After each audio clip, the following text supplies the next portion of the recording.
Assalamu alaikum wa rahmatullahi wa barakatuhu. Bienvenue encore une fois à un nouvel épisode de l'Éveil africain. Cette émission qui concerne en particulier le continent et le mouvement panafricain. Aujourd'hui, comme vous avez déjà eu l'habitude de le constater si vous avez suivi nos précédents épisodes, on accueille à chaque fois des personnalités qui vont nous expliquer un peu leur parcours, nous inspirer par leur accomplissement et par leurs idéaux, par leurs rêves.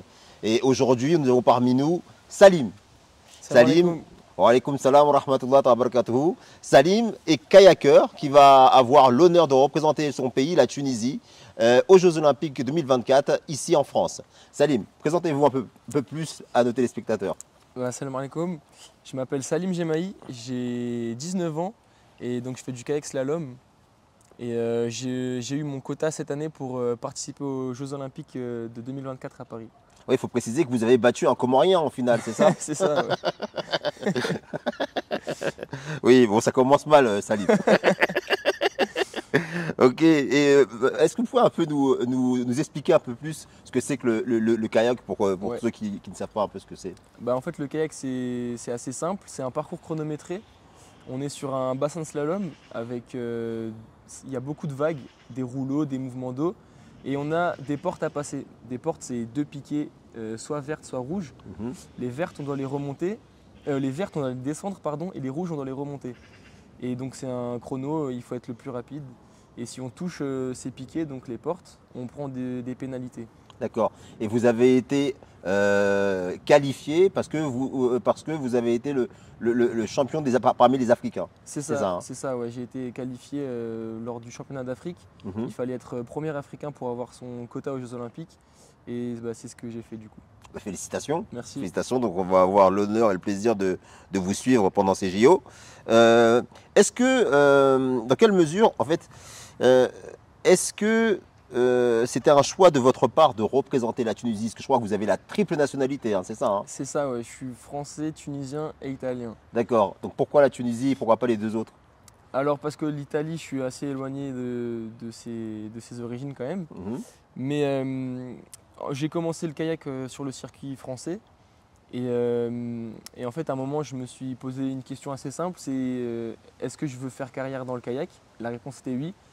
Et donc en Tunisie, le mode de sélection pour les équipes et pour accéder aux compétitions internationales est beaucoup plus simple. Et on est un peu assuré chaque année d'avoir une place en équipe tunisienne, alors que chez les Français, il y a une telle diversité, il y a vraiment beaucoup de concurrents. Mhm. Donc on n'est jamais vraiment assuré d'avoir sa place pour les compétitions. Donc c'était un choix uniquement pratique? Au départ, c'était uniquement sportif, Mhm. mais je me suis rendu compte que ça me tenait vraiment à cœur de représenter la Tunisie et je suis très content d'avoir fait ce choix-là. Qu'est-ce qui vous tient à cœur par rapport à la Tunisie? C'est représenter son pays, représenter un pays qui n'est pas si bien représenté déjà dans le kayak Mhm. et faire briller un peu le drapeau tunisien, ça me ferait plaisir. D'accord, donc c'est vrai que la France, on a de grands champions déjà avec Ouais. Tony Estanguet par exemple. C'est Donc ça. là, vous voulez devenir un peu le Tony Estanguet de l'Afrique. Exactement. Ok. Comment décrirez-vous votre identité culturelle entre la France et la Tunisie? Alors moi j'ai grandi en France, Mhm. donc c'est vrai que culturellement je pense que j'ai plus une culture française, mais je me sens autant français que tunisien, Mhm. que italien même d'ailleurs. Et quand on me demande de quel pays je suis, je commence par dire la Tunisie. D'accord. Donc vous, c'est pas un choix contre un pays, mais pour un pays, on va dire. Oui, c'est ça. D'accord. Parce que c'est vrai qu'il y a cette tendance maintenant de voir beaucoup de grands professionnels dans le milieu du football qui, des fois, parce qu'ils ont eu peut-être des relations compliquées ou par une certaine frustration, ont Ouais. choisi de choisir un pays plutôt que l'autre. Des fois, on a le cas de professionnels de football en Espagne ou en France. Est-ce que vous reconnaissez parmi ces gens-là ou la décision, le processus de décision n'a pas été le même?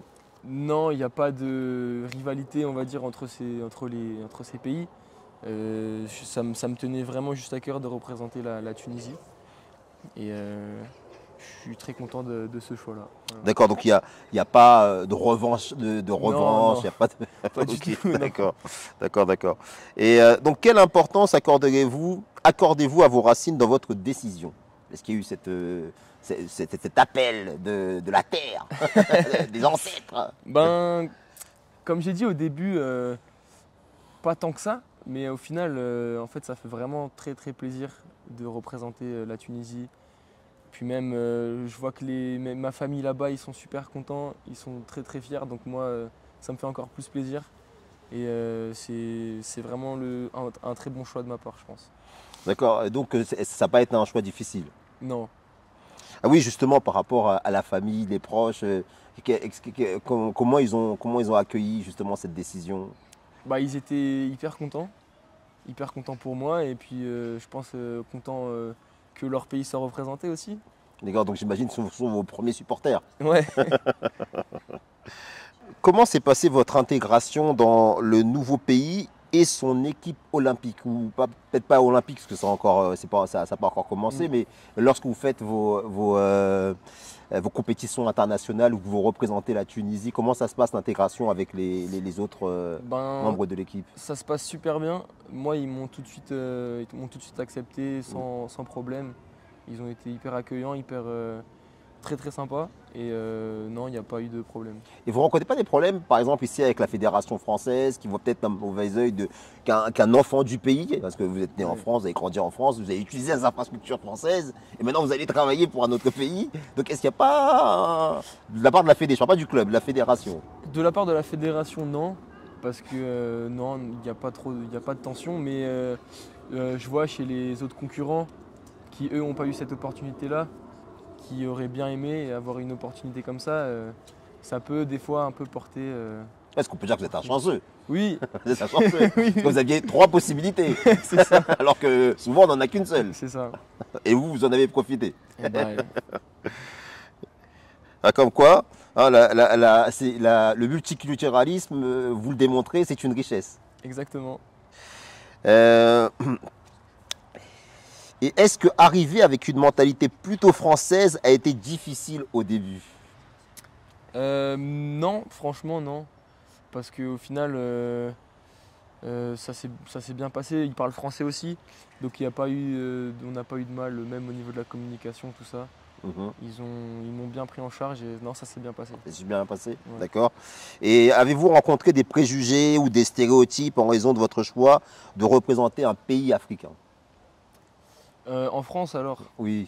non, pas de préjugés, pas de stéréotypes, mais un peu de jugement. Mais bon, ça c'est normal quand il y a un changement comme ça de pays. Mhm. Mais rien de méchant. Toujours bienveillant. D'accord, donc il n'y a pas eu de stéréotypes, il n'y a pas d'actes racistes dont Non. vous avez été victime, vous avez dit le traître, non. Non, non. Non, non, non. Ok. Et dans quelle mesure, maintenant on va parler un peu spiritualité, dans quelle mesure votre religion a-t-elle influencé votre décision de représenter un pays africain? Bah alors c'est sûr que c'est plus facile quand on est musulman de représenter un pays qui pratique principalement l'islam. Mhm. C'est beaucoup plus facile. Et Parce qu'on rappelle que la Tunisie, c'est un pays, même s'il est laïque, je crois, et de culture ouais, musulmane, hein. c'est ça, c'est ça. Donc c'est bien plus facile que quand on est en équipe de France, quoi. Mhm. Et est-ce que vous pouvez dire que la religion, elle a joué un rôle dans votre parcours sportif? Oui, bien sûr. Bah, à chaque fois, au départ de ma course, j'ai une pensée, j'ai Bismillah, et puis c'est parti. Mhm. Et puis on se sent pas tout seul, on est accompagné, on va dire. Ah, vous sentez une présence, une On- certaine force? On peut dire ça. D'accord. Ok. Euh, et avez-vous trouvé un soutien religieux plus fort dans le pays africain que vous représentez? Alors pour l'instant, j'ai pas été trop en contact avec les athlètes tunisiens ni le staff tunisien, Mhm. mais je pense sans aucun doute ouais, qu'il y aura un soutien plus fort religieux. Et est-ce que justement dans votre pratique du sport, parce que vous savez, il y a eu souvent des des polémiques, notamment on disait que les musulmans se douchent en caleçon et que c'était un signe de radicalisation et de ce genre de polémiques. Ouais, je vois. Est-ce que ce genre de regard un peu méfiant, vous l'avez ressenti dans votre pratique du sport ici, dans un contexte européen? Non, pas vraiment. Mhm. Non, non, non, on est quand même, quand on fait du kayak, on est souvent un groupe d'amis, donc on va pas commencer à s'embêter sur des choses comme ça. Ce que je peux remarquer peut-être, c'est ce qui est un peu compliqué, c'est quand on fait des gros stages avec par exemple la région ou le pôle où on est. Mhm. C'est juste au niveau de la nourriture, vu que les Français mangent du porc et nous Mhm. non, des fois ça peut un peu poser problème. Les mais... Français qui ne sont pas de confession musulmane. Oui, Voilà, exactement. parce que vous êtes quand même un Français. Oui, c'est vrai, excusez-moi. Mais oui, c'est ça. Mais sinon, ils sont très très sympas. D'accord. Et comment votre foi vous aide-t-elle à surmonter les défis et les obstacles dans votre carrière sportive? Et je vais préciser ma question. Parce que effectivement, vous avez un peu brièvement expliqué ce que c'est que le kayak. On voit bien que c'est quelque chose de très compliqué hein, Ouais, et qui demande beaucoup de précision. c'est ça. Est-ce que justement dans votre activité en elle-même, dans la pratique du sport en elle-même, vous avez été à même parfois à implorer votre Seigneur tellement c'était compliqué? Ah, il y a des séances où ouais, vraiment, on est démoralisé, on est au fond. Et ouais, on se remet à Dieu et puis on prie un peu sur l'eau, on parle un peu à Dieu et on retente la descente d'après. Et ça Ouais, passe. ça dépend, des fois ça passe, des fois ça passe pas. Mais non, c'est vrai que c'est. En fait, on se sent accompagné, on se sent pas seul dans son kayak et je pense que ça peut aider, hein. Merci en tout cas de vous prêter à l'exercice. Il y a Hein. pas de souci. Je l'ai pas dit au début, mais vous êtes très reconnaissant. Et Merci. surtout que là, on est à pas très loin des Jeux. C'est vrai. Donc dans l'adrénaline un doit mois. commencer à monter. Et donc, est-ce que vous envisagez de continuer à représenter la Tunisie à l'avenir? Et comment voyez-vous l'évolution de votre foi dans ce contexte? Ah oui, oui, j'espère représenter la Tunisie le plus longtemps possible, sur le plus de compétitions et le plus Mhm. d'Olympiades possible. Et je pense que ma foi elle va suivre avec, elle va évoluer et puis elle va m'aider dans ma pratique du sport et dans ma vie de tous les jours. D'accord. Donc, si vous avez un conseil à donner à tous ceux qui veulent essayer d'atteindre les étoiles, comme vous fixez comme objectif, quel serait ce conseil? Dites, vous pouvez y aller. Et ben, beaucoup de travail, beaucoup d'entraînement et de la rigueur et du sérieux. Surtout le travail, beaucoup de travail. Bah, Salim, on vous remercie Bah, merci à vous, et on vous souhaite toute la réussite. merci. Nos prières vous accompagneront, Inch'Allah. Inch'Allah. Assalamu alaikum wa Alaikum rahmatullah. salam.